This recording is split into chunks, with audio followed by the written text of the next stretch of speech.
Hi, this is Jaya. In this video, we shall see the story of Nala and Damayanthi. Nala is the son of Veerasena, king of Nishada. Damayanthi lives in Vidarbha at the court of her father, King Bhima. Bhima was once childless, but under the seer Damana, who granted him the boon of having three sons and a daughter, has three sons and Damayanthi as his daughter. Nala and Damayanti hear of each other's virtues and they fall in love despite never having met. One day Nala captures a Hamsa which promises to convey his feelings to Damayanti. The goose speaks to Damayanti of Nala, further deepening her affection. King Bhima arranges Damayanti's Swayamvara and invites suitors from many kingdoms. Meanwhile, the sages Narada and Parvata visit God Indra and inform that all the princes are attending Damayanti Swayamvara. Intrigued, the gods Indra, Agni, Varuna, and Yama decide to attend the event. Upon seeing Nala, they elect to enlist him as the messenger to Damayanti. Reluctantly, Nala agrees to act as an envoy and visits Damayanti in her private chamber. He reveals his divine commission and urges her to choose one of the gods as her husband. However, Damayanti says that her resolute is to marry Nalanda and declares her intention to do so. Nala returns to the gods and reports her decision. At the Swayamvara, the gods take on Nala's appearance, creating confusion for Damayanti. She appeals to the gods, swearing by her sincerity and purity.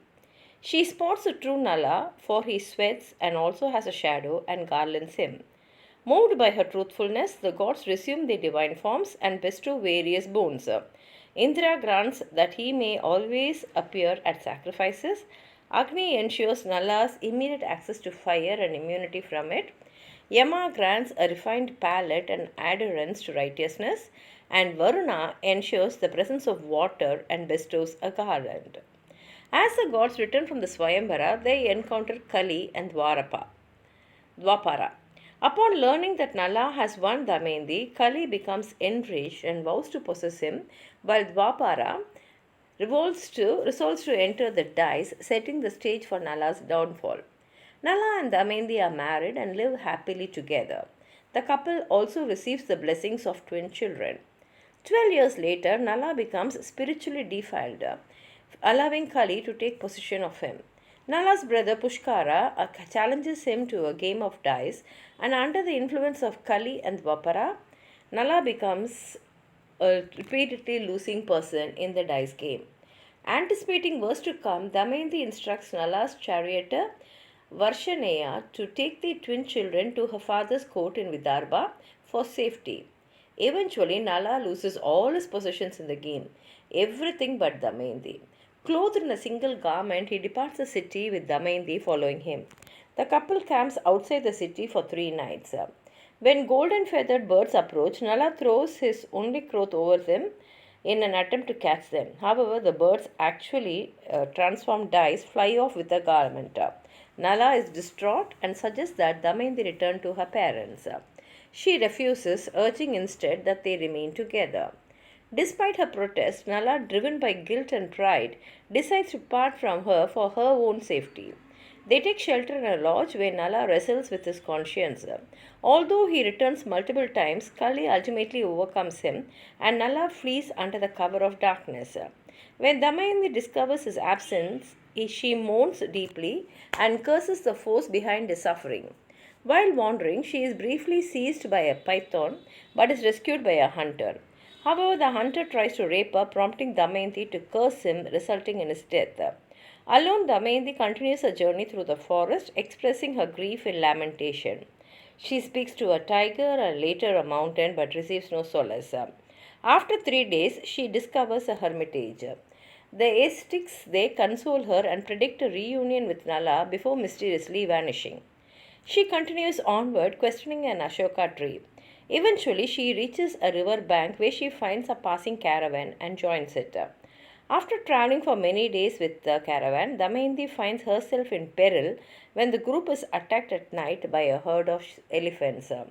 She survives the attack and continues her journey, eventually arriving in the city of the Chidis. There, the Queen Mother notices her and, struck by her demeanor, offers her a position as a chambermaid. Damayanti agrees to take the position but sets specific conditions regarding her dignity and conduct.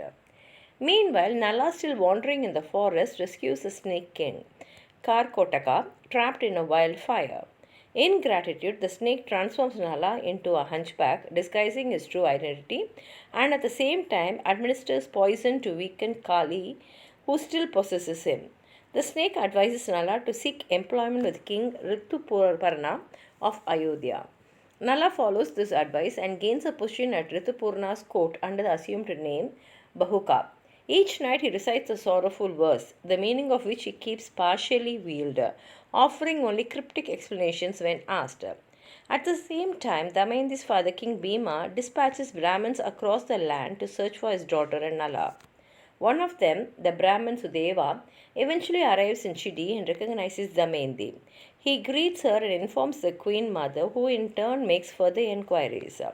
Upon learning Damayanti's identity, the Queen Mother reveals that Damayanti is her niece. Damayanti requests assistance in returning home and soon makes her way back to Vidarbha. At the urging of Damayanti and her mother, King Bhima sends out another group of Brahmins to search specifically for Nala. Damayanti provides them with a set of verses to recite publicly in hopes of drawing him out. The Brahmins travel extensively, and one of them, Parnada, returns with promising news.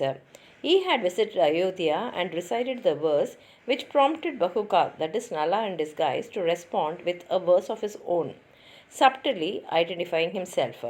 Without informing her father, Damayanti secretly sends Sudeva back to Ayodhya with the message announcing a second Swayamvara designed as a ruse to draw Nala out.